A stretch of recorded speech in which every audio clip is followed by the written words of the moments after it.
पहला प्रश्न। कहा जाता है कि शंकर हिंदू वेदांती थे और आपने कहा कि शंकर छिपे हुए बौद्ध हैं। इसे कृपया स्पष्ट करें।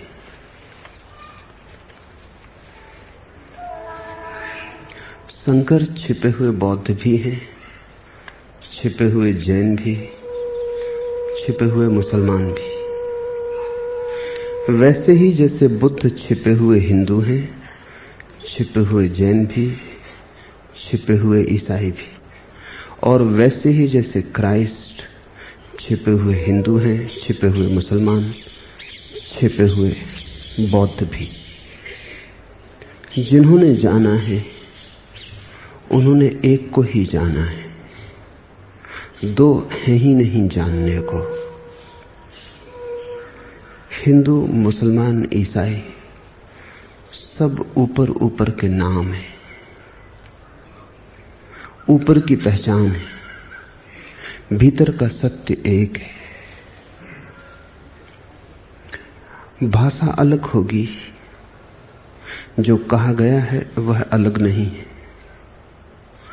ढंग अलग होगा कहने का, समझाने की प्रक्रिया अलग होगी, लेकिन जो स्वाद मिला है उसके अलग होने की कोई संभावना नहीं है। इसे ठीक से समझ लेना जरूरी है। इसकी ना समझी न मालूम कितने उपद्रव का कारण बनती। हिंदू मुसलमान से लड़ते हैं, जैन बौद्धों से लड़ते हैं, और जहां किसी तरह का संघर्ष दिखाई पड़े समझ लेना कि सत्य वहां से खो जाता है। तुम्हारे लड़ने में ही सत्य की हत्या हो जाती है, तुम्हारे संघर्ष में ही असत्य निर्मित हो जाता है। क्योंकि जहां भी संघर्ष है वहीं हिंसा है। फिर चाहे हिंसा शरीर के संघर्ष में प्रकट हो या बुद्धि के संघर्ष में, इससे कुछ भेद नहीं पड़ता। दूसरे को मिटाने की चेष्टा चाहे शरीरगत हो और चाहे मानसिक, हिंसा हिंसा है। दूसरे में गलत देखने की आकांक्षा और वृत्ति हिंसा का ही फैलाव है। जब तक तुम विपरीत में भी स्वयं को न देख पाओ तब तक जानना मन से ऊपर उठना नहीं हुआ, चेतना के मंदिर में प्रवेश नहीं हुआ। उस मंदिर के बहुत द्वार हैं और प्रत्येक द्वार से प्रवेश संभव है। और जो मंदिर में प्रविष्ट हो जाता है वो द्वार को भूल जाता है। कौन याद रखता है द्वार को प्रवेश के बाद? प्रवेश के पहले द्वार बहुत महत्वपूर्ण मालूम होता है, क्योंकि उससे ही प्रवेश करना है। लेकिन प्रवेश के बाद द्वार व्यर्थ हो जाता है, द्वार की तरफ पीठ हो जाती है। प्रवेश के बाद, प्रवेश के पहले द्वार की तरफ आंख थी। सब संप्रदाय द्वार हैं, और जब तक संप्रदाय तुम्हें बहुत महत्वपूर्ण मालूम पड़े, हिंदू, मुसलमान, जैन, तब तक जानना मंदिर में प्रवेश नहीं हुआ, अभी द्वार पर आंख अटकी है। जब मंदिर में प्रवेश हो जाएगा तो द्वार की तरफ पीठ हो जाएगी। न हिंदू अर्थपूर्ण रह जाएगा, न मुसलमान अर्थपूर्ण रह जाएगा। वो जो महाअर्थ प्रकट होगा मंदिर के अंतर्गृह में, वो तुम्हारे संप्रदाय को ही नहीं, तुम्हारे शास्त्र को ही नहीं, तुम्हें भी मिटा ले जाएगा। सब कुछ बह जाएगा उस बाढ़ में, और उस बाढ़ के बाद जो बच रहता है वही तुम्हारा स्वभाव है। उस बाढ़ में जो भी प्रभाव था सब बह जाएगा। उस बाढ़ में जो भी ऊपर के आवरण से सब बिखर जाएंगे। उस बाढ़ में जो भी विजाती था उससे तुम्हारे संबंध टूट जाएंगे। केवल तुम बचोगे अपनी शुद्धतम, कुंवारेपन, अपनी निर्दोषिता में, और उसका स्वरूप तुम लाख उपाय करो तो भी बिना अनुभव के नहीं समझा जा सकता। उसका स्वाद ही लेना होगा, उस मस्ती में डूबना ही होगा, उस नशे को पीना ही होगा। जब तक तुम मदमत्त होकर, सब भांति खोकर, सब कुछ लुटाकर उसमें न डूब जाओगे, जब तक तुम बाकी रहोगे, तब तक संसार बाकी रहेगा। जब तुम मिट जाओगे तभी परमात्मा शुरू होता है। जहां तक खुदी है वहां तक खुदा नहीं, और जहां खुदी की समाप्ति है वहीं खुदा का प्रारंभ है। शंकर छिपे हुए बौद्ध हैं क्योंकि वे वही कह रहे हैं जो बुद्ध ने कहा, और बुद्ध भी छिपे हुए वेदांती थे क्योंकि वे वही कह रहे थे जो उपनिषद ने कहा है। कपड़े अलग हैं और कभी कभी कपड़े विरोधी भी मालूम पड़ते हैं। इसे थोड़ा समझें। बुद्ध ने उपनिषद और वेदों का विरोध किया और फिर भी उन्होंने उपनिषद वेद को ही सिद्ध किया। विरोध करना पड़ता है। उपनिषद जब जन्मे, जब उपनिषद की गंगा पैदा हुई तो गंगा बड़ी स्वच्छ थी, निर्मल थी, गंगोत्री थी। फिर गंगा बही, हजारों लोगों का स्नान हुआ, हजारों गांवों से गुजरी, गंदी हुई, कूड़ा करकट हुआ, नदी नाले गिरे। जो गंगोत्री में गंगा की पवित्रता है वो आके काशी में नहीं रह जाती, वो रह नहीं सकती। जैसे जैसे समय बीतता है वैसे वैसे मूल स्रोत अपनी स्वच्छता को खो देता है। उपनिषद जब पैदा हुए बुद्ध के कोई 2500 साल पहले, तब उनकी गरिमा अनूठी थी। उनके शब्द शब्द में प्रकाश था, पंक्ति पंक्ति में परमात्मा था। बुद्ध के समय तक वो गरिमा खो गई, धूल जम गई। दर्पण तो रहा लेकिन बहुत धूल से भर गया। अब उसमें कोई प्रतिबिंब नहीं बनता था। अब दर्पण अंधा हो चुका था, लेकिन दर्पण के आसपास बड़ा संप्रदाय खड़ा हो गया था। अगर बुद्ध चेष्टा भी करें कि हम दर्पण को साफ कर दें तो वो साफ नहीं करने देंगे, क्योंकि जिसे बुद्ध धूल कहते हैं, सांप्रदायिक बुद्धि उसी को अपना धर्म कहती है। दर्पण को तो सांप्रदायिक बुद्धि जानती भी नहीं, जमी हुई धूल को ही जानती है। वो धूल को ही श्रृंगार मानती है, धूल ही आभूषण है। कैसे राजी हो सकती है सांप्रदायिक बुद्धि कि तुम धूल को झाड़ दो? उसका तो अर्थ हुआ हमारा धर्म ही नष्ट हो जाएगा। इस धूल के कारण बुद्ध को इस दर्पण को भी इंकार करना पड़ा, क्योंकि जब तक इस दर्पण को इंकार न किया जाए दूसरे दर्पण के लिए लोगों को राजी नहीं किया जा सकता। लेकिन दूसरा दर्पण ठीक वैसा ही दर्पण है जैसा पहला दर्पण था।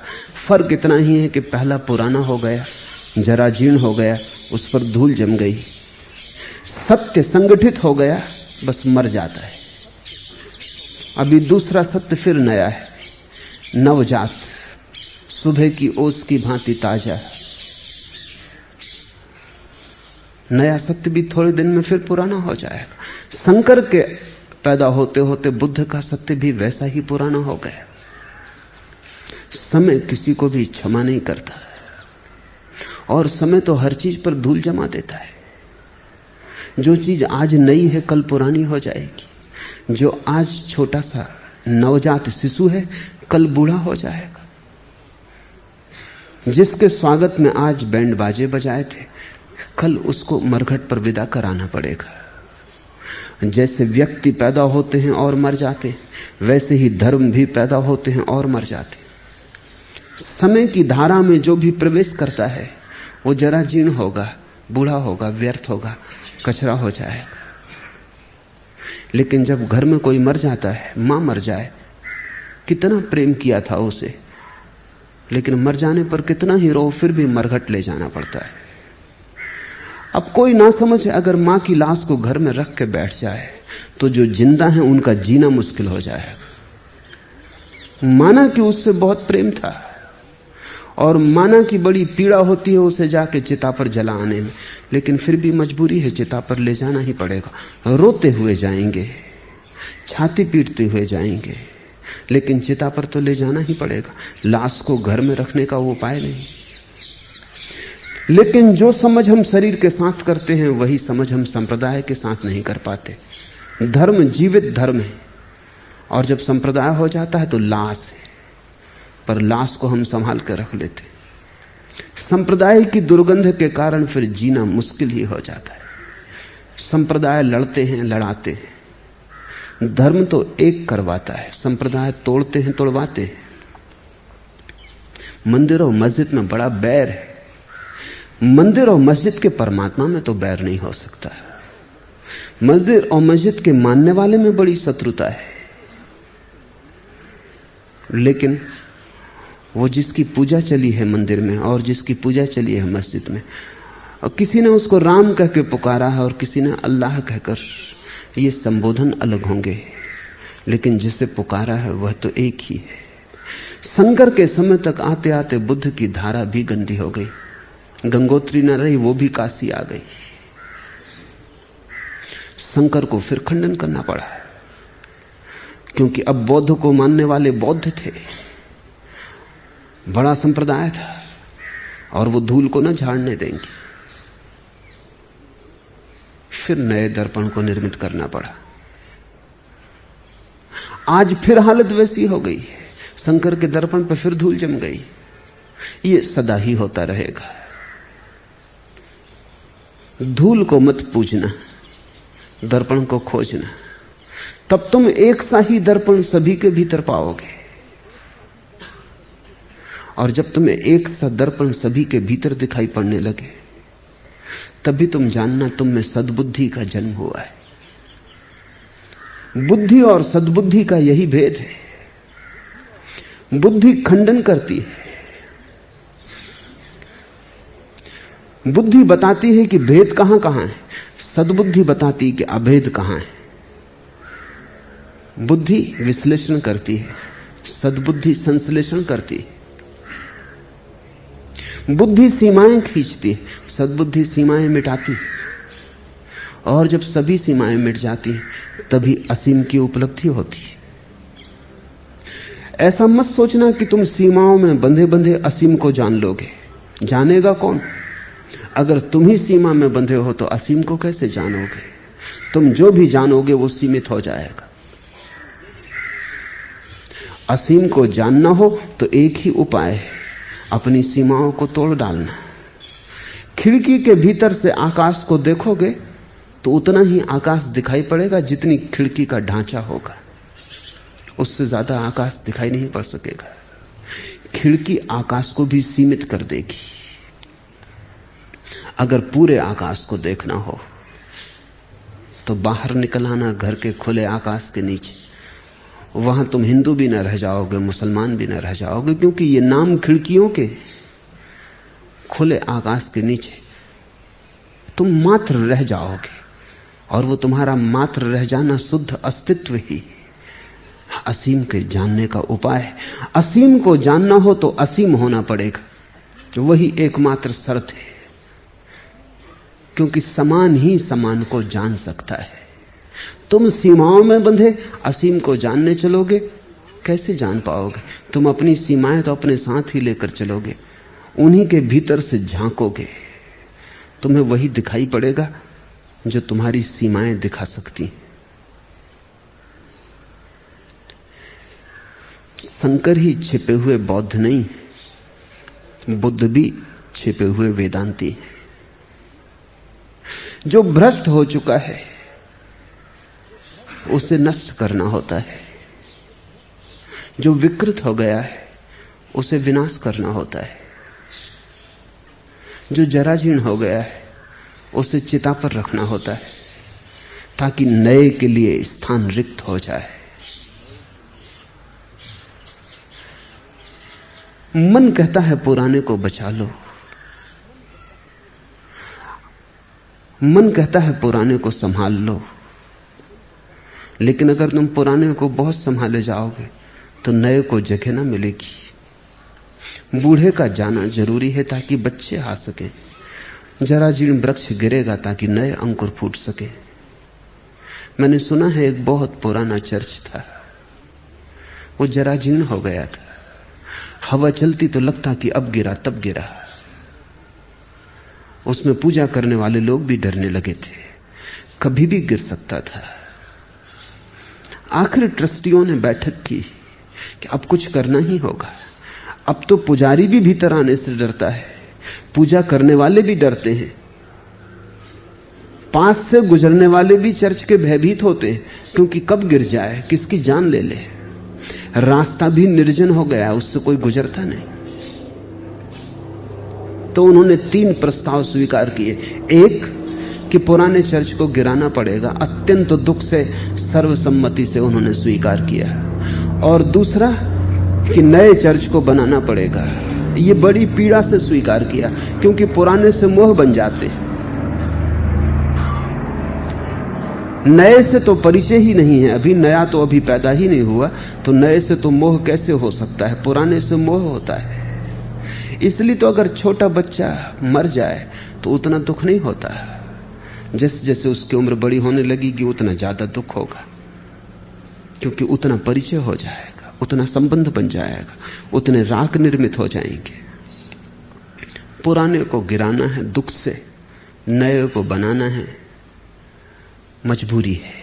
और तीसरा प्रस्ताव उन्होंने पास किया कि नए चर्च को हम पुरानी चर्च की जगह ही बनाएंगे, और जब तक नया न बन जाए तब तक हम पुराने का उपयोग जारी रखेंगे। और नए चर्च में हम पुराने चर्च के ही पत्थरों का उपयोग करेंगे, और जब तक बन न जाए नया चर्च तब तक हम पुराने का उपयोग जारी रखेंगे। और ये भी सर्वसम्मति से स्वीकार कर लिया उन्होंने। वो चर्च अब भी खड़ा है, वो गिर नहीं सकता। मोह मन के बड़े गहरे हैं। और मैं उसी व्यक्ति को धार्मिक कहता हूं जो पुराने को छोड़कर नित्य नूतन और नवीन में जागता चला जाए, जो सदा अपने कुंवारेपन को बचाने में समर्थ है, वही धार्मिक है। जो प्रतिपल अतीत से ऐसे ही बाहर निकल आता है जैसे सांप अपनी पुरानी कैंचुली को छोड़ के बाहर निकल आता है, फिर पीछे लौट के भी नहीं देखता। अगर तुम सद्य नूतन को साध लो, अगर तुम प्रतिपल नए में जीवित हो जाओ, अगर तुम पुराने कूड़े कबाड़ को न धो, तो उस नवीनता में ही तुम सनातन को पालोगे। उस प्रतिपल नए होते में ही परमात्मा छिपा है।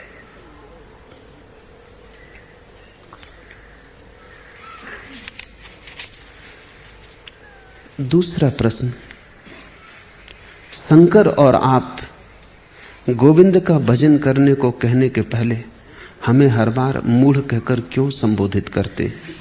क्योंकि तुम हो। कुछ अन्यथा कहना झूठ होगा। और शंकर जब कहते हैं भज गोविंदम भज गोविंदम भज गोविंदम मूढ़ मते, तो बड़े प्रेम से कहते हैं, उनकी करुणा के कारण कहते। वो तुम्हें गाली नहीं दे रहे हैं, क्योंकि शंकर तो गाली दे कैसे सकते? शंकर से तो गाली निकल नहीं सकती, वह तो असंभव है।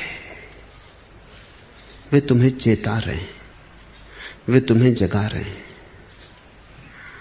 वे तुम्हें धक्का दे रहे हैं, वे कह रहे हैं उठो, सुबह हुई, बड़ी देर हो गई और तुम अभी तक सो रहे हो।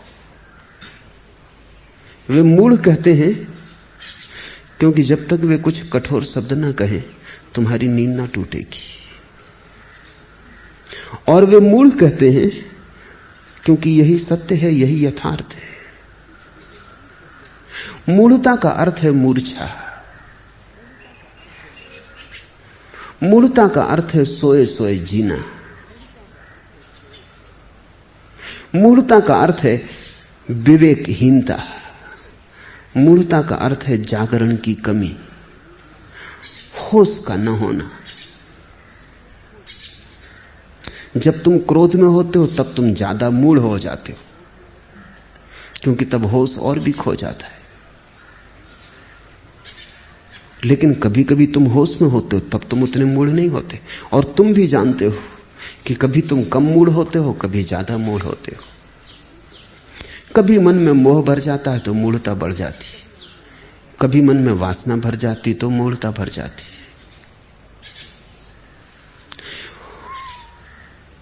तुलसीदास के जीवन में कथा है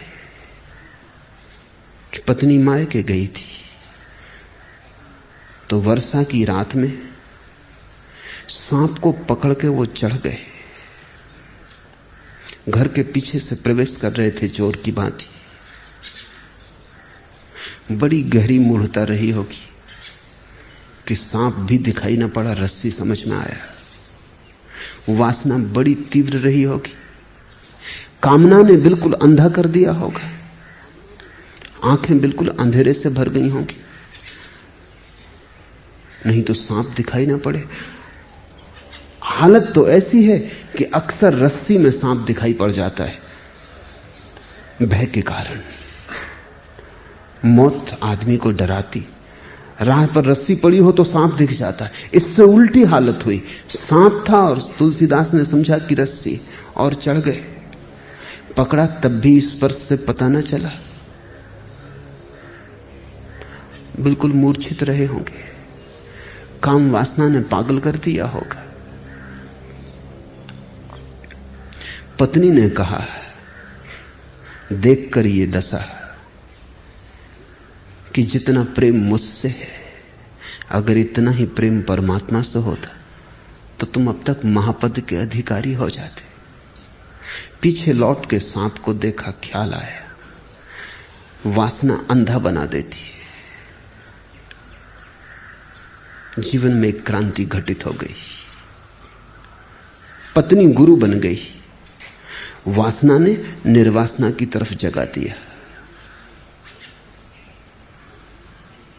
संन्यास्त जीवन हो गया, परमात्मा को खोजने लगे। काम में जो शक्ति लगी थी वो राम की तलाश करने लगी। जो ऊर्जा काम बनती थी वही ऊर्जा राम बनने लगी। मूढ़ता ही वही ऊर्जा है जो आज सोई सोई है, वही कल जागेगी। जो आज छिपी पड़ी है वही कल प्रकट होगी। मूढ़ता ही प्रज्ञा बनेगी। वो जो तुम्हारी नींद है वही तुम्हारा जागरण बनेगी।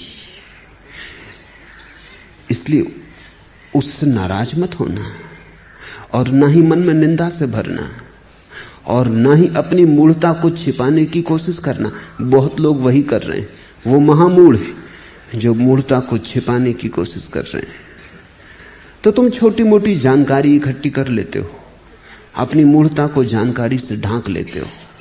भीतर घाव रहते, ऊपर से तुम फूल लगा लेते हो। शास्त्र से उधार लिया ज्ञान ऐसे ही फूल है, दूसरों से उधार ली जानकारी ऐसे ही फूल है, जिनमें तुम ढांक लेते हो मूढ़ता को और भूल जाते हो। मूढ़ता को भूलना नहीं, मूढ़ता को याद रखना है, क्योंकि याद रखो तो ही उसे मिटाया जा सकता है। भूल गए तो मिटना असंभव है। इसलिए शंकर पद पद पर दोहराते हैं, भज गोविंदम भज गोविंदम भज गोविंदम मूढ़मते। तुम्हारी बेहोशी को देखकर करुणावश दोहराते, तुम्हें याद रहे कि तुम मूढ़ हो, ये कहीं भूल ना जाए, और तुम्हारी पूरी चेष्टा है कि भूल जाए। तुम पूरी उपाय करते हो कि किसी तरह ये बात भूल जाए कि मैं मूढ़ हूं। तुम मान के चलते हो कि मैं ज्ञानी हूं। सिर्फ ज्ञानी ही मानते हैं कि वो ज्ञानी नहीं है, अज्ञानी तो सभी मानते हैं कि वो ज्ञानी है। अज्ञानी तो बड़ी अकड़ से संघर्ष करता है अपने ज्ञान का। वो तो मानने को राजी नहीं होता कि मैं नहीं जानता हूं। सिर्फ परम ज्ञानी ही मानने को राजी होते हैं कि क्या हम जानते हैं। एडिसन ने कहा कि लोग कहते हैं कि मैं बहुत जानता हूं, और मेरी हालत ऐसी है जैसे एक छोटे बच्चे ने सागर के किनारे कुछ शंख और सीप इकट्ठे कर लिए। इतना ही मेरा ज्ञान है, मुट्ठियों में थोड़े से शंख सीप और विराट सागर पड़ा है जिसको मैं जानता नहीं हूं। तुम्हें अपना छोटा सा ज्ञान बहुत बड़ा मालूम पड़ता है। एक छोटा सा दिया जला लिया है, उसकी टिमटिमाती रोशनी पड़ती चारों तरफ, थोड़ी सी जगह रोशन हो जाती, इसको तुम ज्ञान कहते हो। और अनंत पड़ा है, अंधकार से भरा, उसका तुम्हें कोई होश नहीं है। जब तुम समझोगे अपनी मूढ़ता को तो तुम कहोगे ये भी कोई ज्ञान है, ये टिमटिमाती दिए की रोशनी।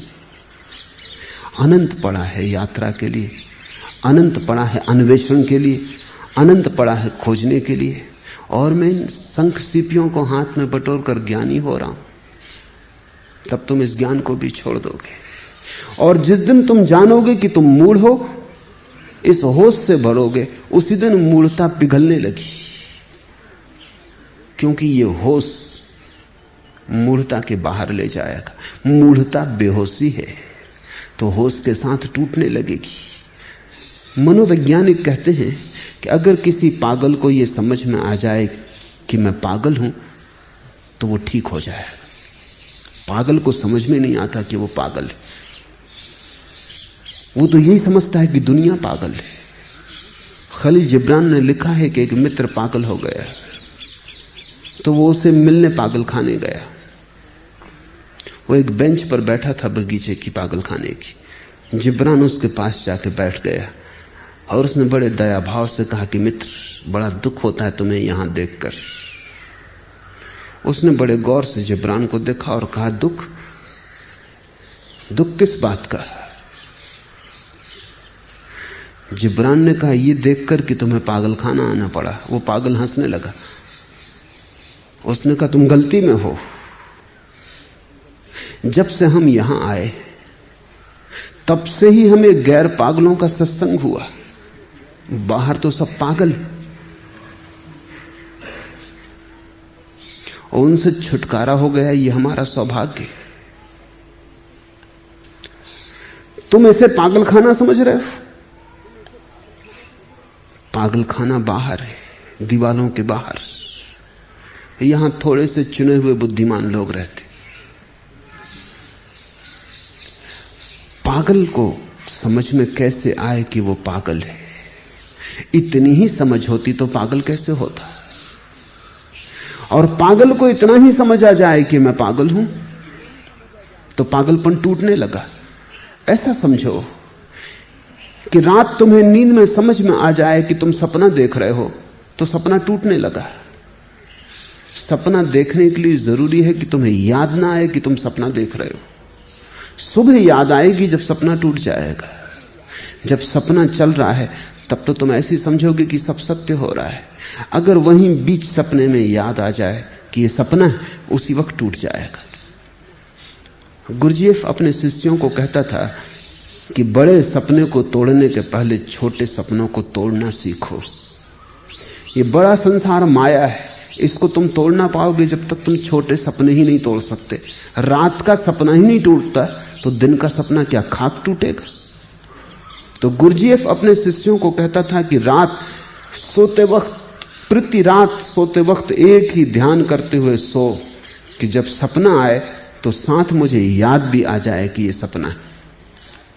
कोई 3 साल लगते हैं रात का सपना तोड़ने में। 3 साल निरंतर प्रति रात्रि यही विचार, यही चिंतन, यही मनन, यही ध्यान करते सोते सोते एक दिन ऐसी घड़ी आती, परम सौभाग्य की घड़ी है वो, जिस दिन अचानक रात में सपने के साथ ही याद भी आ जाती कि ये सपना है।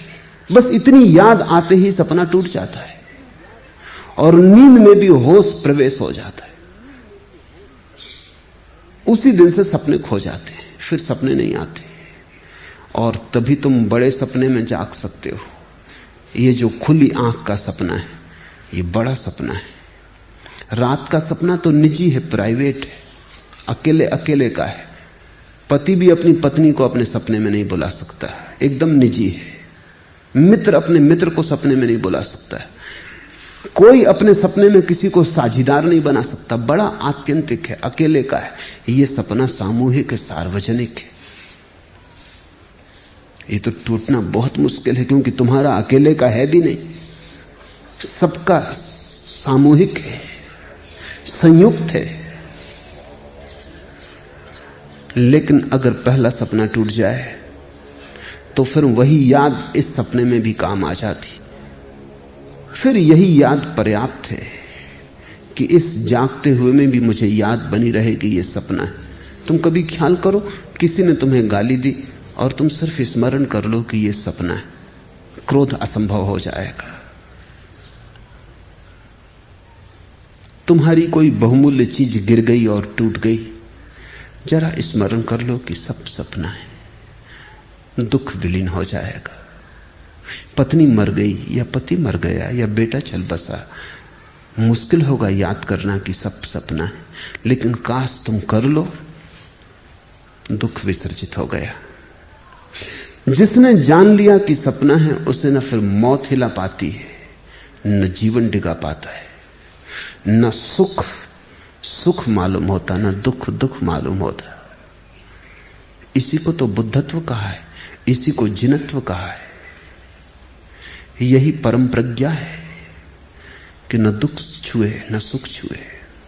शंकर तुम्हें याद दिला रहे हैं बार बार कि तुम मूढ़ हो, नाराज मत होना, क्योंकि नाराज होने से शंकर का कुछ ना बिगड़ेगा। नाराज होने से तुम सिर्फ इतना ही सिद्ध करोगे कि शंकर बिल्कुल ठीक कह रहे हैं कि तुम मूढ़ हो। शायद तुम महामूढ़ हो, वो सिर्फ मूढ़ ही कह रहे हैं, संकोचवश। तुम जिद करने मत लग जाना कि मैं मूढ़ नहीं हूं, नहीं तो वही तुम्हारी मूढ़ता का रक्षण बन जाएगा। तुम स्वीकार कर लेना, तुम्हारे स्वीकार से ही मूढ़ता टूटेगी।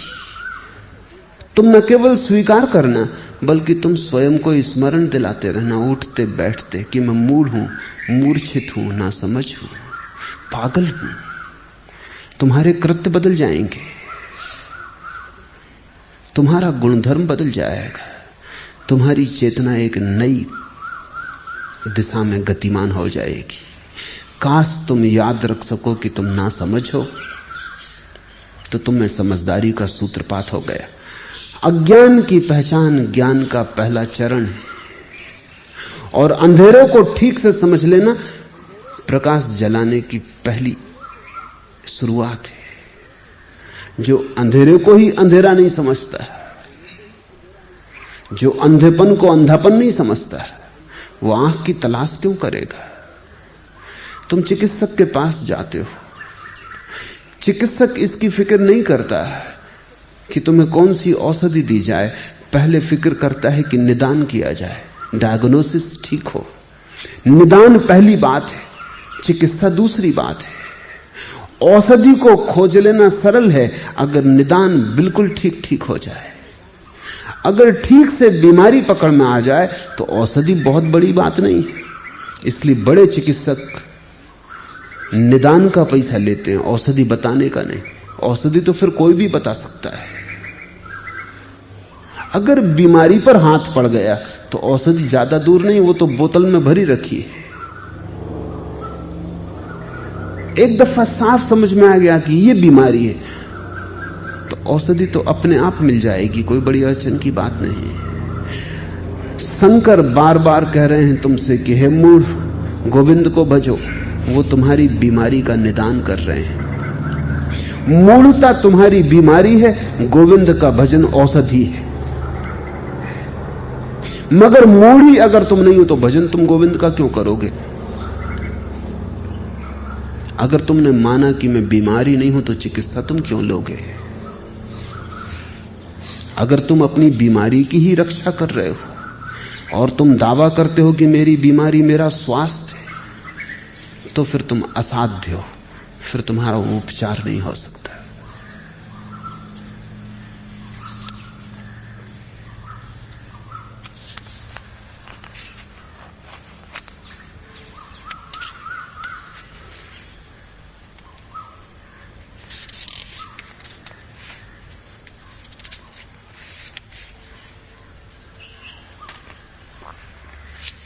तीसरा प्रश्न, रेचन करता हूं तो केवल क्रोध, ईर्ष्या, दुख आदि के नकारात्मक भाव ही बाहर आते। प्रेम, भक्ति, आनंद और धर्म के भाव क्यों बाहर प्रकट नहीं होते?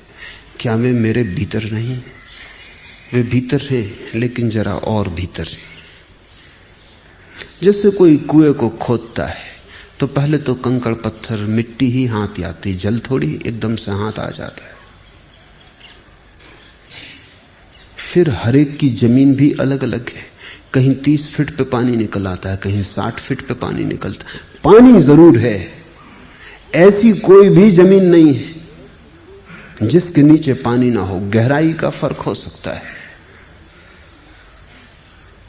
अगर कोई सरल चित्त व्यक्ति खोदेगा तो जल्दी ही पानी मिल जाएगा 2, 4, 10 फीट की गहराई पर। अगर कोई जटिल चित्त व्यक्ति खोदेगा तो हो सकता है 50, 60 फीट की गहराई पे मिले। अगर कोई निर्दोष मन व्यक्ति खोजेगा तो जल्दी पालेगा।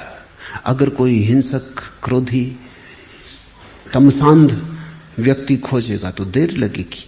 पर एक बात तय है कि भेद मिट्टी की परत में होगा, जल सबके भीतर है, आत्मा सबके भीतर है, परमात्मा सबके भीतर है।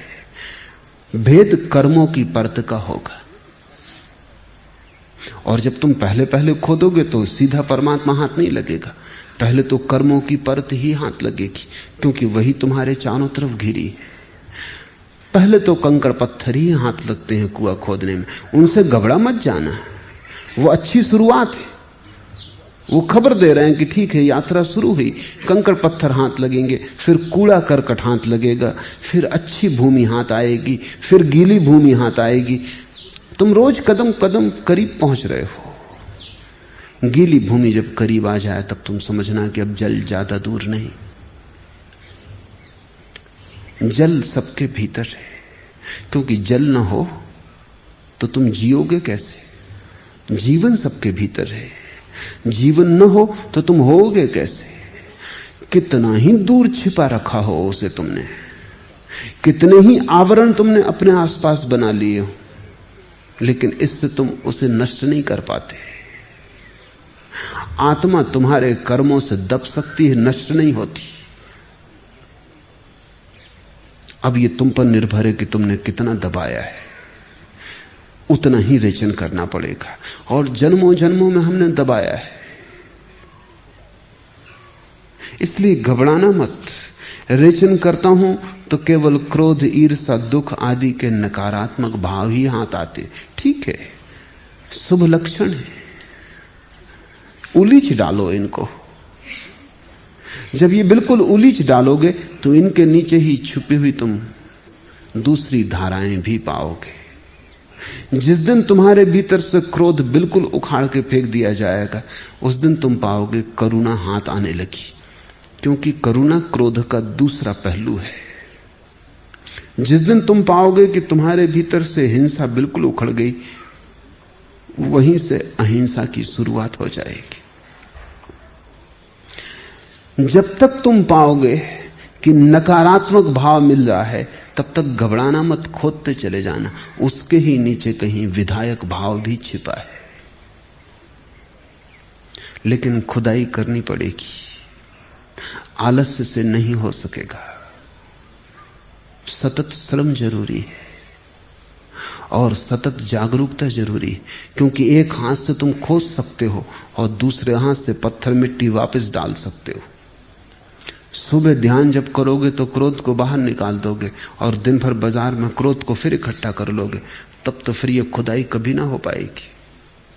ये तो ऐसा हुआ कि किसी आदमी ने दिन भर कुआं खोदा और रात भर मजदूर लगा के उसे वापस पुरवा दिया, फिर दूसरे दिन सुबह कुएं को खोदना शुरू कर दिया। जीसस की एक कथा है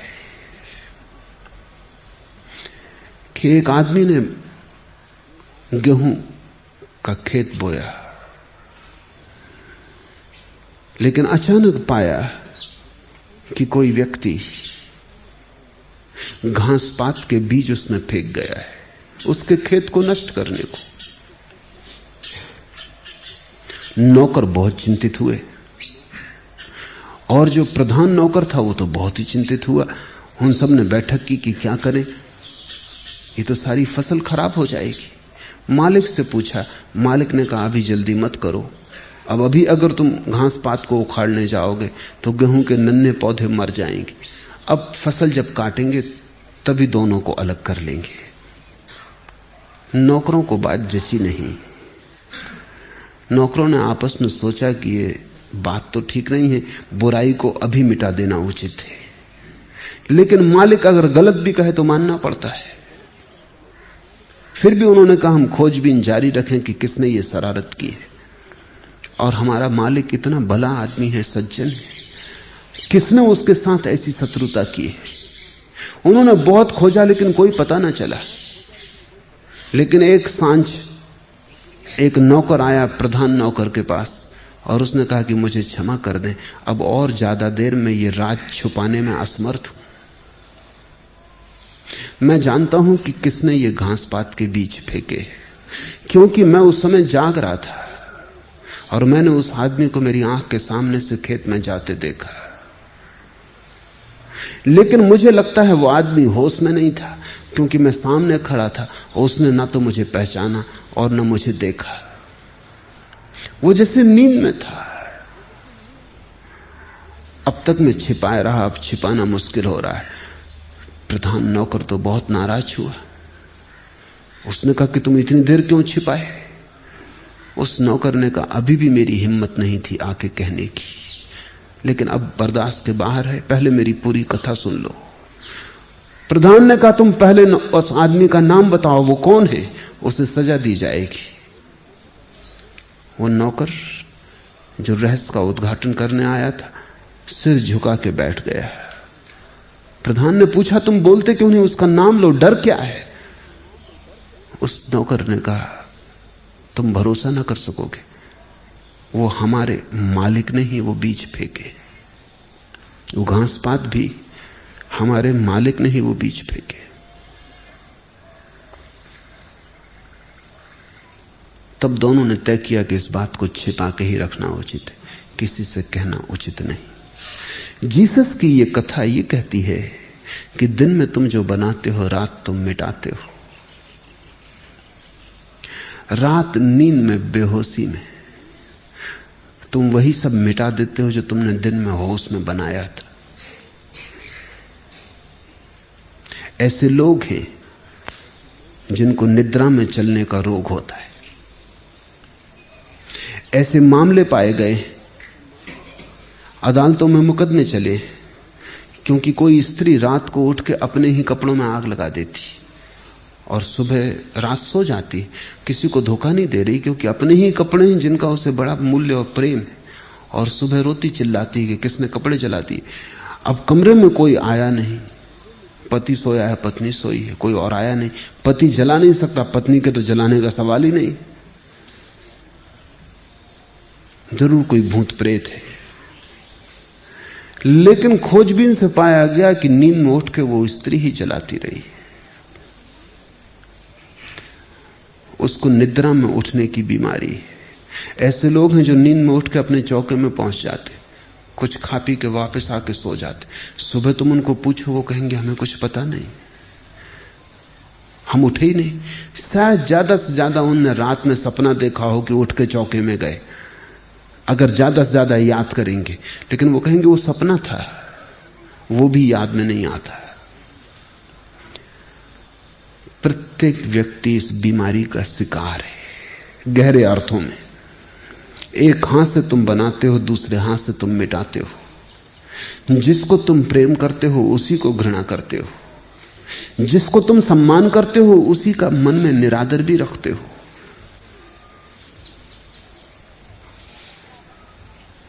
तुम विपरीत हो, खंडित हो, खुद के भीतर टूटे हो टुकड़ों में।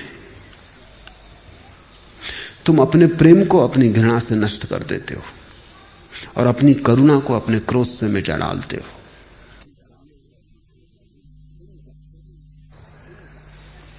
तुम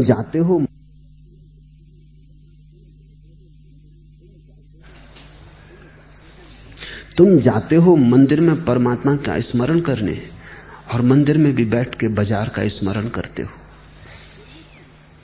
जरूरत ही न थी जाने की, बाजार में ही बैठ सकते थे। लेकिन तुम्हारी तकलीफ यह है कि जब तुम दुकान पे बैठते हो तब मंदिर की याद भी आती। ऐसा भी नहीं कि याद नहीं आती, पर जब तुम मंदिर में होते हो तब दुकान की याद आती। मैंने सुना है एक सन्यासी मरा, जिस दिन मरा उसी दिन एक वेश्या भी मरी, दोनों आमने सामने रहते थे। देवदूत लेने आए तो सन्यासी को नरक की तरफ ले जाने लगे और वेश्या को स्वर्ग की तरफ। सन्यासी ने कहा रुको, कुछ भूल हो गई मालूम होता।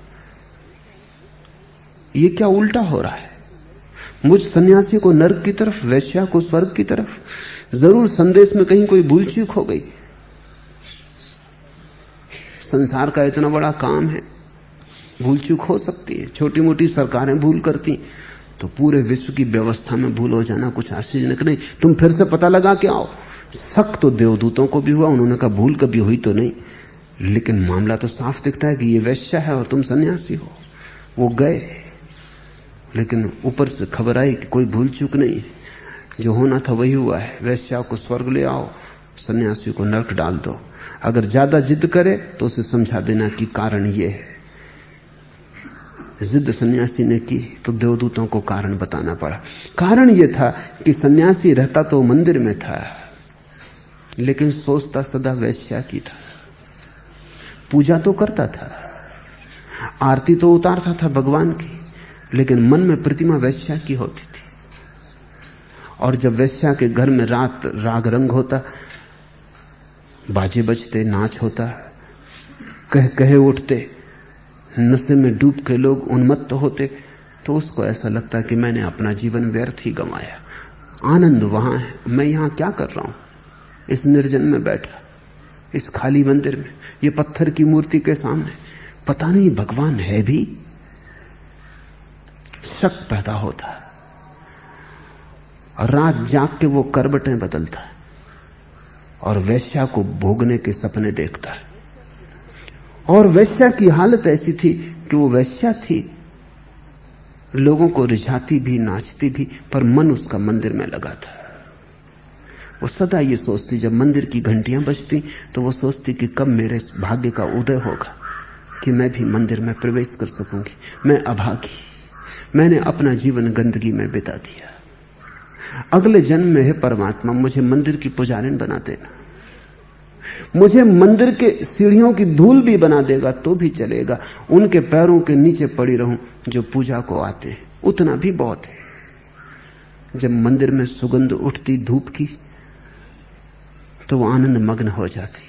वो कहती ये भी क्या कम सौभाग्य है कि मैं मंदिर के निकट हूं। बहुत हैं जो मंदिर से दूर हैं। माना कि पापनी हूं, लेकिन जब भी पुजारी पूजा करता तब भी वो आंख बंद करके बैठ जाती। पुजारी वेश्या की सोचता है, वेश्या पूजा की सोचती। पुजारी नरक चला गया, वेश्या स्वर्ग चली गई। आदमी बड़ी दुविधा में है। तुम जब बाजार में होते हो मंदिर की सोचते हो, ग्रस्त संन्यास्त होने की सोचते हैं, और तुम्हारे साधु पछताते कि पता नहीं कोई भूल तो नहीं हो गई, कहीं चूक तो नहीं गए, कहीं ऐसा तो नहीं कि यही जीवन सब कुछ है और हम नाहक ही सपने में बैठे हैं कि अगला जीवन होगा, स्वर्ग होगा, मोक्ष होगा। कौन देखाया है? मेरे पास कभी कभी सन्यासी आ जाते हैं, वृद्ध सन्यासी, ईमानदार लोग, क्योंकि बेईमान तो ये बात किसी को कहते नहीं, अपने भीतर ही रखते हैं। ईमानदार सन्यासी, वो मुझे कभी कभी आके कह जाते कि हम 70 वर्ष के हो गए, 40 साल सन्यास्त हो गए, लेकिन अभी तक कुछ मिला नहीं, और अब तो शक भी होने लगा कि है भी, या हम यूं ही गंवा दिए जीवन को। जो भोगने को था वो भी न भोगा, और जो है ही नहीं उसकी आशा में जीवन गंवाया। ये ईमानदार लोग हैं, ये जो कह रहे हैं ये प्रमाणिक है, ये छिपा नहीं रहे। तुम अगर अपने सन्यासियों की भीतरी कथा जान लो तो तुम बड़े चकित होगे। तुम्हारे सिर फिर उनके चरणों में झुकना मुश्किल हो जाएंगे, क्योंकि तुम तो सोच रहे हो कि उन्हें आनंद मिल गया, शांति मिल गई, परमात्मा मिल गया। उनमें से अधिक को कुछ भी नहीं मिला है। वो तुमसे भी बुरी हालत में, उनका संसार तो खो गया है, ये बात पक्की, परमात्मा नहीं मिला है। अब ये थोड़ा जटिल है, संसार के खो जाने से ही परमात्मा नहीं मिलता। असलियत तो ऐसी है कि परमात्मा मिल जाए तो ही संसार खोता है। अंधेरे को हटाने से थोड़ी प्रकाश पैदा होता है, प्रकाश आ जाए तो अंधेरा हटता है।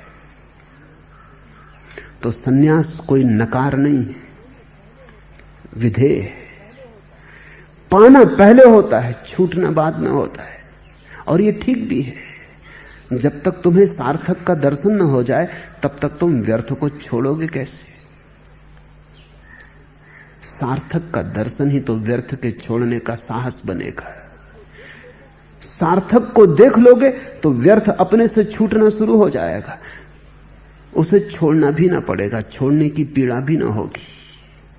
तुम्हारे कदम सार्थक की तरफ आनंद भाव से बढ़ने लगेंगे, तुम पीछे लौटकर भी ना देखोगे। और सन्यास वही है जो पीछे लौटकर ना देखे। पीछे लौटकर देखा तो सन्यास अधकचरा है।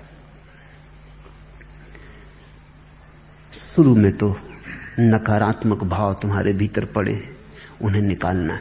शुरू में तो बीमारी उलझनी है, स्वास्थ्य बीमारी में दबा है। जब बीमारी उलझ जाएगी, रेचन हो जाएगा, तो स्वास्थ्य का आविर्भाव होगा। इससे घबराओ मत, इसे भी सौभाग्य समझो कि बीमारी को उलझने का अवसर मिला है। अगर बीमारी उलझ दी गई तो स्वास्थ्य का जल बहुत दूर नहीं। जरा तुम्हारे ऊपर कचरा है, उसे हटाना है, और एक बार कचरा हट जाए तो तुम्हारे भीतर उतना ही शुद्ध जल है जितना महावीर, बुद्ध, शंकर के भीतर है। स्वभाव से तुम ठीक वैसे ही हो, स्वभाव में रत्ती भर फर्क नहीं, हो नहीं सकता। स्वभाव का अर्थ ही यही है कि उसमें कोई फर्क नहीं। पर उस स्वभाव तक पहुंचने के लिए बड़ी खुदाई करनी जरूरी है। जितनी जल्दी शुरू कर दो उतना श्रेयस्कर।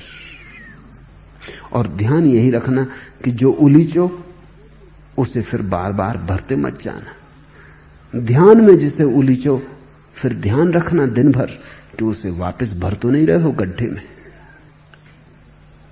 अन्यथा जीवन भर श्रम भी करोगे, उपलब्धि भी कुछ ना होगी। बहुत लोग बहुत बार खोदना शुरू करते हैं। बहुत बड़ा सूफी फकीर हुआ जलालुद्दीन रूमी। वो अपने विद्यार्थियों को एक दिन पास के खेत में ले गया। उसने वहां जाके उनको बताया, सारा खेत खराब हो गया था। वो जो खेत का मालिक था उसने पहले कुआं खोदना शुरू किया, एक कोई 15-20 फीट खोदा, फिर पाया कि जल नहीं मिलता तो दूसरी जगह खोदना शुरू किया। पागल रहा होगा, दूसरी जगह भी खोदा, वहां भी नहीं मिला तो उसने तीसरी जगह खोदना शुरू कर दिया। उसने 8 गड्ढे खोद डाले, सारा खेत खराब हो गया। अब वो 9वां खोद रहा था। जलालुद्दीन ने कहा, इस आदमी को देखो, अगर इसने ये सारा श्रम एक ही जगह लगाया होता तो जल कितना ही दूर होता तो भी मिल गया होता, लेकिन ये 10-20 फीट खोदता है और सोचता है कि जब इतने दूर तक नहीं मिला तो आगे कैसे मिलेगा, तो कहीं और खोदो, ये जगह जल नहीं। फिर 10-20 फीट खोदता है। ऐसे ये 8 गड्ढे खोद चुका है, सब मिलकर 160 फीट की खुदाई हो चुकी और जल नहीं मिला। अगर 160 फीट ये एक ही जगह खोद लेता तो जल मिलना सुनिश्चित है। तुम जीवन में बहुत बार खुदाई शुरू करोगे, कभी ध्यान शुरू कर देते हो, जोश आ जाता है, 15 दिन, महीना चला, फिर शांत हो गए। फिर 2-4 साल बाद ख्याल आया, फिर थोड़ी सी खुदाई की, फिर शांत हो गए। ऐसे तुम कई गड्ढे खोद लोगे लेकिन जल तक न पहुंचोगे, तुम्हारा खेत खराब हो जाएगा। और अगर ये तुम्हारी आदत बन गई कि 10-5 दिन कर लेना और छोड़ देना, इससे तो बेहतर है तुम खोदते ही ना, क्योंकि वो व्यर्थ गया श्रम। जब तक जल ही ना मिल जाए तब तक गया हुआ श्रम व्यर्थ है। सातत्य चाहिए, और ध्यान रखना, जल की सतत धार पत्थरों को भी तोड़ देती है। कोमल जल की सतत धार पत्थरों को तोड़ देती है। ध्यान की सतत धार कितनी ही बड़ी चट्टानें तुम्हारे आसपास हो, उनको तोड़ देगी। आज लगे भला कि क्रोध बहुत तगड़ा है, मजबूत है, ध्यान से कैसे टूटेगा, लेकिन टूटता है, सदा टूटा है।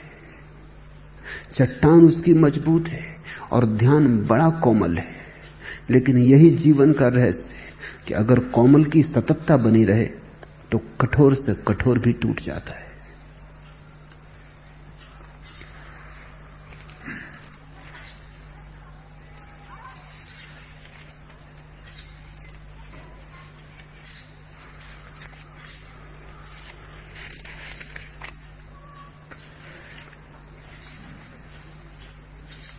चौथा प्रश्न, आप कहते हैं कि भजन में खो जाना नशा है, यह भी कहते हैं कि तैरने में, खेल में, ध्यान में आनंद खोजने से आनंद खो जाता है और उनमें डूबने से आनंद स्वयं हमें खोज लेता है।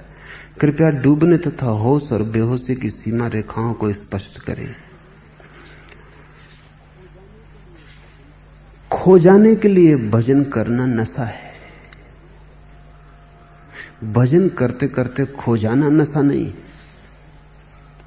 फिर से दोहरा दूं, थोड़ा जटिल है, बारीक है, लेकिन समझ में आ जाएगा। खो जाने के लिए भजन करना नशा है, सिर्फ खो जाने के लिए।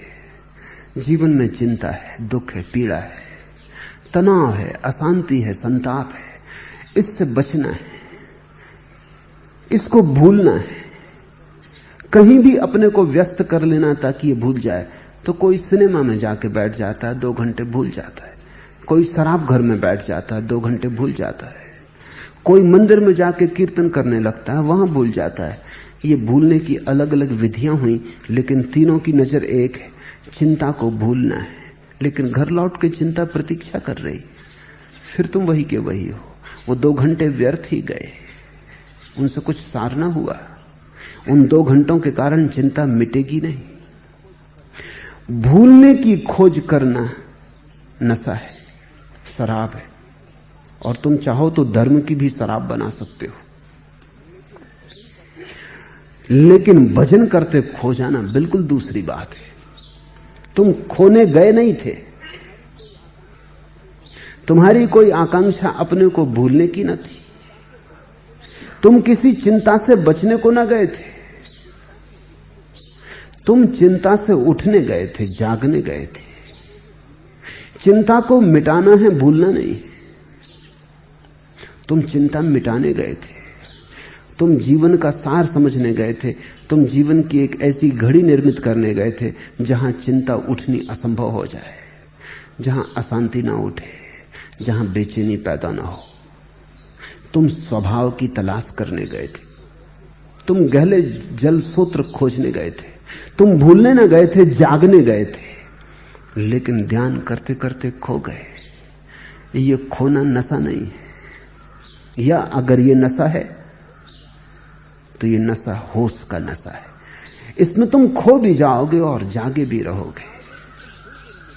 तुम पाओगे कि तुम बिल्कुल मिट गए, और साथ ही तुम पाओगे कि पहली दफा तुम हुए। एक तरफ तुम पाओगे कि सब खो गया, और दूसरी तरफ से तुम पाओगे कि सब नया हो गया। तुम हो भी और नहीं भी हो। इस बात को तो अनुभव से ही समझ पाओगे।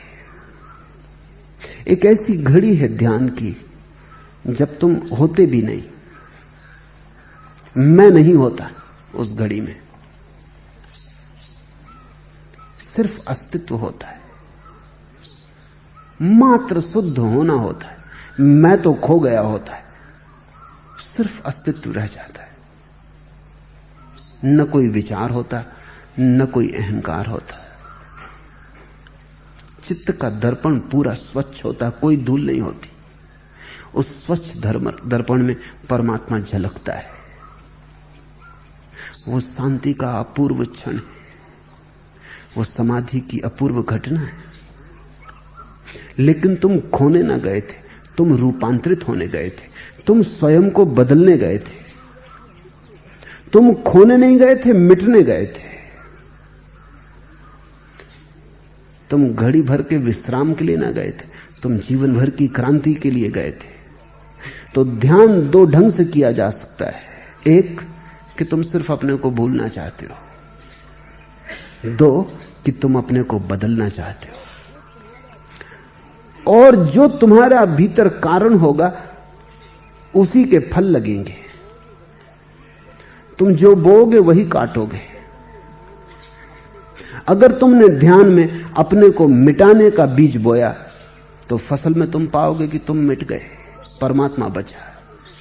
अगर तुमने ध्यान में अपने को खोने का, सिर्फ भुलाने का बीज बोया तो तुम पाओगे ध्यान भी नशा बन गया। घड़ी भर को भूले, फिर वही का वही हो गया, फिर वापस अपनी जगह आ गए, शायद पहले से भी बदतर, क्योंकि ये घड़ी भर भी जीवन की व्यर्थ गई।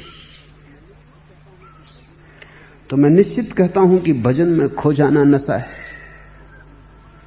अगर तुम खो जाने के लिए ही गए, अगर तुम मिटने के लिए गए तो नशा नहीं, तो जागरण है, तो होश है, तो अमूर्छा है, तो अप्रमाद है। और ध्यान रखना, तुम जब आनंद की तलाश को जाओगे तो आनंद को न पाओगे, क्योंकि वो तलाश ही बाधा बन जाएगी। तुम जब आनंद के पीछे पड़ जाते हो तो तुम चूकोगे, क्योंकि आनंद तभी आता है जब तुम मांगते नहीं। आनंद सम्राटों के पास आता है, भिखारियों के पास नहीं। तुम जब भिक्षा का पात्र लेके जाते हो तब आनंद नहीं आता, जब तुम सम्राट की तरह खड़े हो जाते हो तब आता है। जब तक तुम मांगोगे तब तक न मिलेगा। जब तुम सब मांग छोड़ दोगे तब तुम पाओगे सब तरफ से दौड़ा चला आ रहा है। जीवन की गहरी से गहरी प्रतीति, जीवन का गहरा से गहरा नियम यही है। एस धम्मो सनातनो, यही सनातन धर्म है कि जब तक तुम खोजने के लिए दौड़ोगे तब तक ना पा सकोगे। थोड़ा समझने की कोशिश करो। तुम्हें किसी का नाम भूल गया, तुम कहते हो जवान पर रखा है, वो जवान पर रखा है तो बोलते क्यों नहीं? तुम लाख उपाय करते हो कि नाम याद आ जाए, और जितना तुम उपाय करते हो उतना ही याद नहीं आता। और तुम जानते हो कि तुम्हें मालूम है, और तुम कहते हो जवान पर रखा है, और तुम कहते हो ये आया और नहीं आता, और तुम बड़ी चेष्टा में हो, पसीने पसीने हो जाओ और नहीं आता। क्या तकलीफ हो जाती है? जब तुम बहुत ज्यादा खोजने लगते हो भीतर तो तनाव से भर जाते हो। तनाव के कारण मन संकीर्ण हो जाता है, जगह नहीं रह जाती, सिकुड़ जाता है। फिर तुमने कहा कि अब नहीं आता, जाने भी दो। तुम अखबार पढ़ने लगे या उठ के बगीचे में चले गए या चाय पीने लगे, और अचानक जैसे ही तुम भूल गए कि याद करना है, नाम आ गया। क्या घटना घटती है? जब तुम चेष्टा करते हो तब तुम बड़े अशांत हो जाते हो चेष्टा के कारण। लाना है और नहीं आ रहा। जब तुम चेष्टा छोड़ देते हो तुम शांत हो जाते हो। उस शांति के क्षण में अपने आप आ जाता है आनंद। तुम्हारा स्वभाव है, जब तुम चेष्टा करते हो सुकड़ जाते हो, तुम्हारे भीतर है, कहीं से लाना नहीं है, लेकिन तुम इतने सुकड़ जाते हो कि जगह नहीं रह जाती आने की।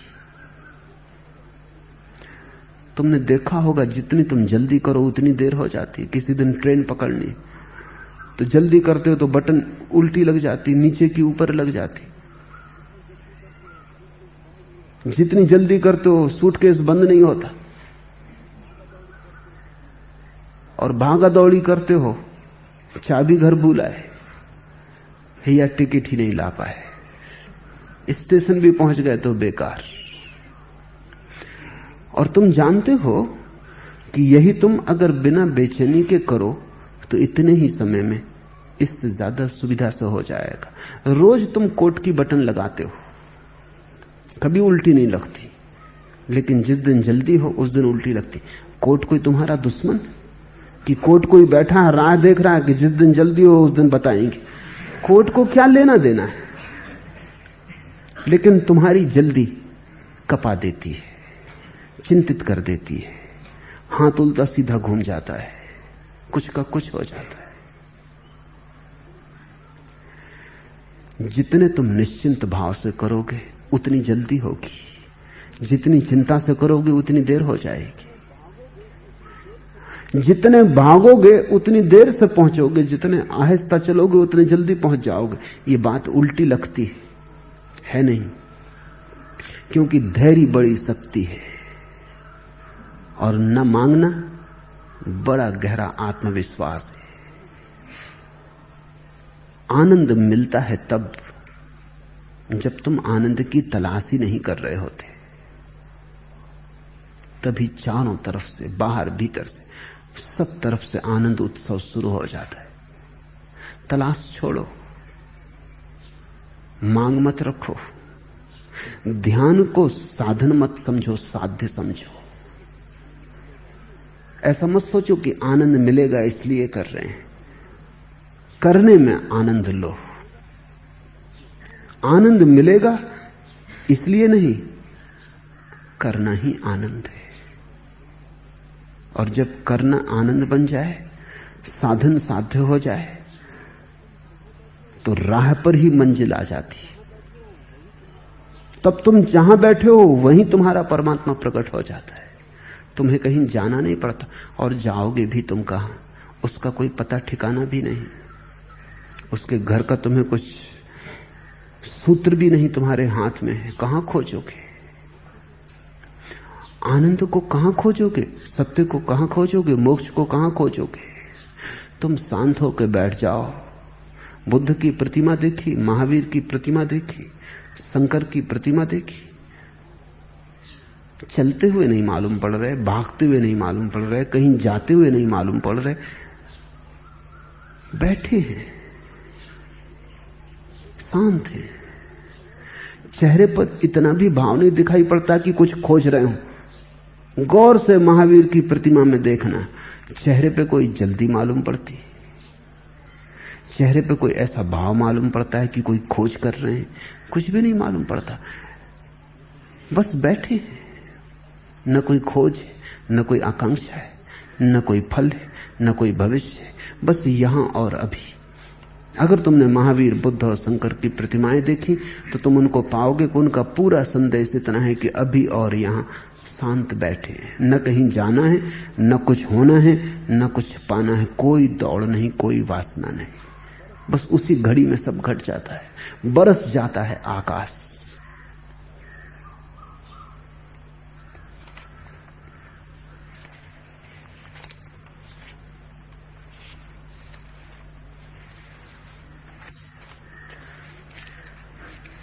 आखिरी प्रश्न, क्या प्रार्थना की तरह भजन भी धन्यवाद ज्ञापन मात्र है?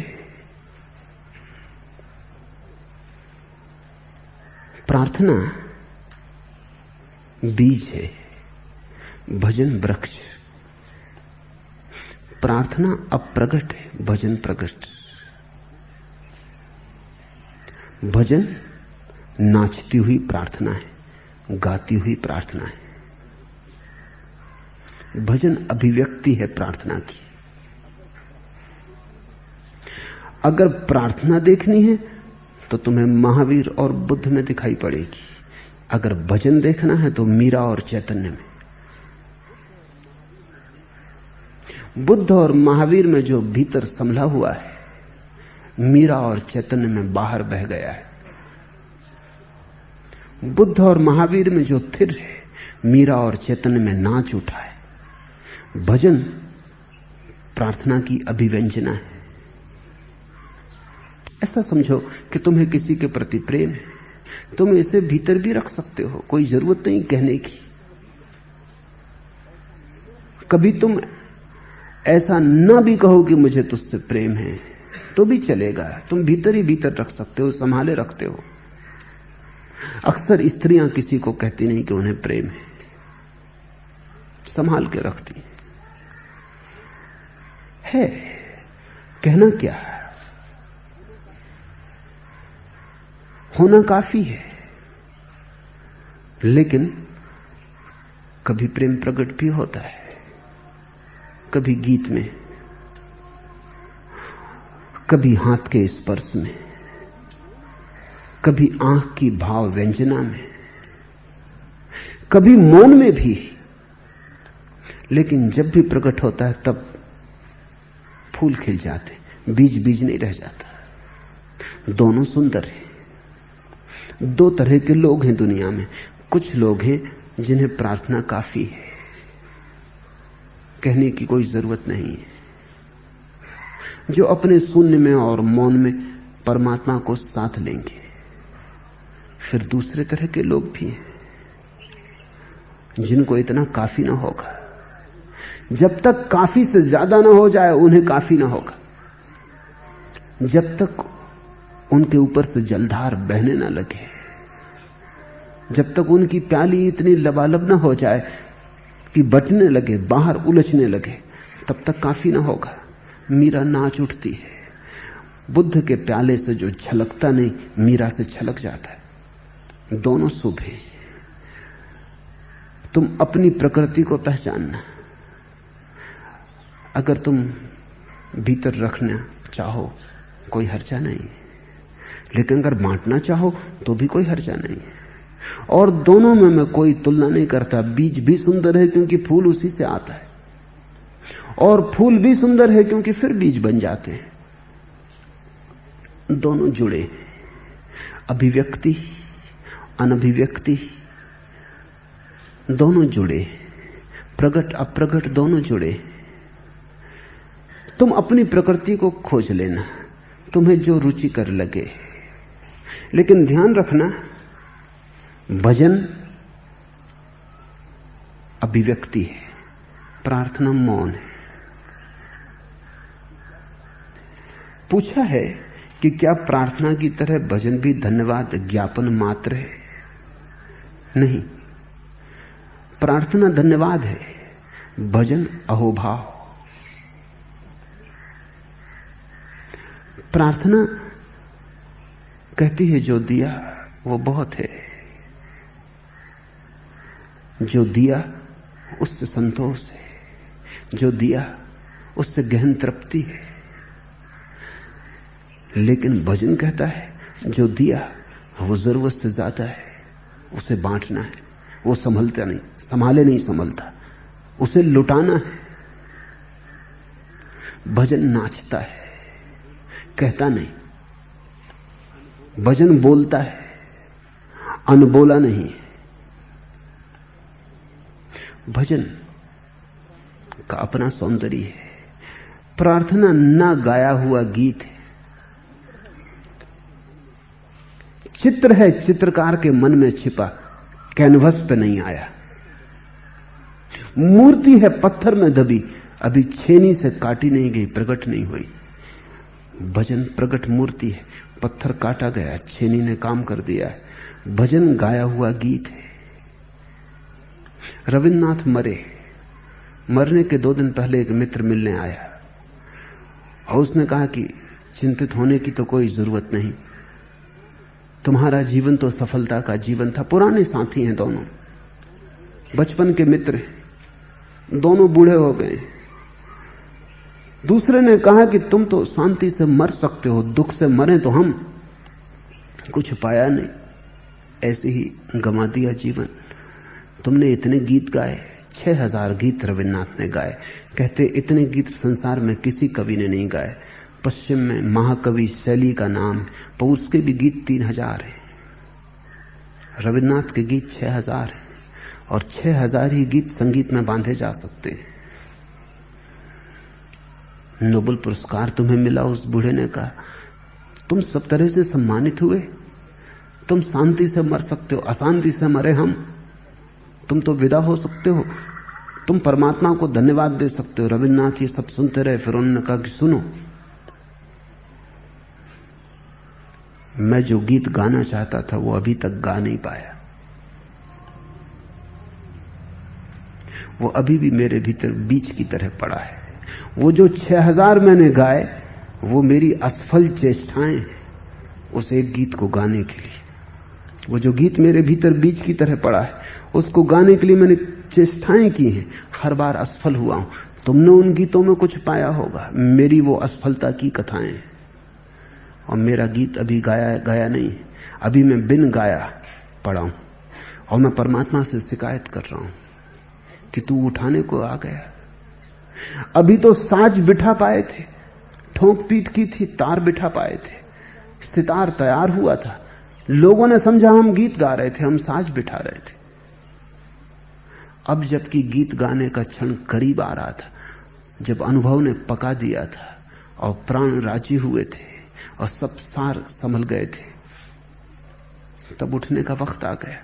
ये भी कोई बात हुई? मैं शिकायत कर रहा हूं। रविन्द्रनाथ बुद्ध की तरह नहीं बैठ सकते वृक्ष के नीचे, वो भजन चाहते थे। रविन्द्रनाथ ने बुद्ध की बड़ी आलोचना की, कोई विरोध से नहीं, बड़े प्रेम और बड़े अहोभाव से। लेकिन रविन्द्रनाथ को बुद्ध कभी जमे नहीं। परिपूर्ण समादर था मन में, लेकिन ये चुप होकर बैठ जाना, ये बोधि वृक्ष के नीचे पत्थर की मूर्ति हो जाना उनको न जमा। रविन्द्रनाथ को जमे बाउल फकीर, एक तारा लेके नाचते। व्यक्ति व्यक्ति के भेद है। और रविन्द्रनाथ का विरोध नहीं है, बुद्ध से बड़ा सम्मान है, लेकिन व्यक्तित्व अलग है। भजन का अलग व्यक्तित्व है, प्रार्थना का अलग। प्रार्थना मौन है, भजन मुखर। प्रार्थना चुपचाप है। प्रार्थना करने वालों ने कहा है, सूफियों ने कहा है कि तुम्हारा बायां हाथ प्रार्थना करे तो दाएं हाथ को पता ना चले। रात के गहरे अंधेरे में चुपचाप उठाना। पति प्रार्थना करे तो पत्नी को पता ना चले, क्योंकि दिखावा ना हो जाए, क्योंकि दिखावे में प्रदर्शन आ जाएगा, प्रदर्शन में अहंकार आ जाएगा। प्रार्थना करने वाला डरता है पता ना चल जाए किसी को। भजन करने वाला बीच सड़क पे नाचता है, वो कहता पता चले या ना चले, पता चल जाए तो क्या फर्क पड़ता है, पता ना चले तो क्या फर्क पड़ता है। वो अपने नाच में ही अहंकार को गिरा देता है, उसके नृत्य में ही अहंकार खो जाता है। ये दो अलग अलग ढंग हैं। प्रार्थना मात्र धन्यवाद है, भजन अहोभाव की अभिव्यक्ति है। तुम अपने भीतर को समझ लेना। प्रार्थना भी पहुंचा देती है परमात्मा तक, भजन भी पहुंचा देता है, दोनों पहुंचा देते। मंजिल में कोई भेद नहीं, मार्ग बड़ा अलग अलग है। और हमेशा जो तुम्हें जम जाए उसी को चुनना, जो तुम्हें मौज पड़ जाए, जो तुम्हें मौजू आ जाए उसको ही चुनना। सदा अपने पे ध्यान रखना, क्योंकि कभी ऐसा हो सकता है कि तुम्हें कोई चीज दूसरे में जचती हो और तुम्हारे साथ मेल ना खाती हो, तब भूल के भी उस भ्रांति में मत पड़ना। दूसरे के लिए जो शुभ है वो जरूरी नहीं तुम्हारे लिए भी शुभ हो। दूसरे की औषधि तुम्हारे लिए जहर भी हो सकती है, तुम्हारी औषधि भी दूसरे के लिए जहर हो सकती है। न तो कोई औषधि औषधि है, न कोई जहर जहर है। जो जहर तालमेल खा जाए औषधि बन जाता है, जो औषधि तालमेल न खाए जहर हो जाती है। सदा अपने भीतर तौलते रहना, अपने से संगीत बिठाते रहना, तालमेल बिठाते रहना, अपने पे कसते रहना, फिर जो भी ठीक पड़ जाए। अगर तुम्हें बुद्ध की भांति चुप बैठ जाना, मौन में डूब जाना कि अंग भी ना हिले। बुद्ध और महावीर की प्रतिमाएं संगमरमर की हमने बनाई अकारण नहीं, वो ऐसे ही संगमरमर जैसे बैठे थे। वो जब थे मौजूद तब भी निष्कंप थे। अब मीरा की प्रतिमा तुम संगमरमर में बनाओ, जचेगी ना। बनाई है लोगों ने, जचती नहीं। अगर मीरा की प्रतिमा बनानी हो तो जल की बनानी पड़ेगी, वो बनती नहीं। नाचती हुई, तरल, ठहरी हुई नहीं। मीरा एक गति है, एक भाव भंगिमा है, एक नृत्य है। महावीर एक ठहराव है। महावीर एक सरोवर है जहां तरंग भी नहीं उठती। मीरा एक जलधार है, पर्वत से गिरती जल प्रपात है जहां बूंद बूंद नाच रही है। बड़े भेद हैं, पर भेद मार्ग के। अंततः सरोवर भी सूरज की किरणों पर चढ़ के आकाश में खो जाता है, और नदी भी समुद्र में गिर के सूरज की किरणों में चढ़ के आकाश में खो जाती। मंजिल एक है, मार्ग अलग है, मंदिर एक है, द्वार अनेक है। अपना द्वार चुन लेना, दूसरे का अनुकरण मत करना। अनुकरण करने से संप्रदाय पैदा होता है, स्वभाव के अनुकूल चलने से धर्म। आज इतना है।